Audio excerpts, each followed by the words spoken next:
Good afternoon. Myself, Sanjay Patel. I am head of the marketing for Promac Engineering Industries Limited. We are a 52 years old company, and we are currently working in cement industry. We have a license from Taiyo Engineering Corporation, Japan, for 2 million metric ton of cement integrated cement plant. In the right side, is my colleague, Mr. Rajesh Reddy.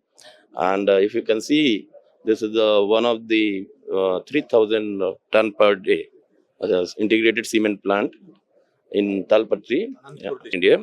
And now we move to, like you have known for decarbonization, we have moved to a new type of cement called LC3 cement. So we have tied up with one of the research firm in India called Tara Applied Research Center. So we are working on how to reduce the carbon footprint.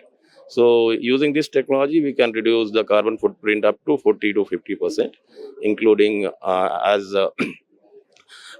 they are our provider of technologies, and we are the OEM for supplying the equipment for industry.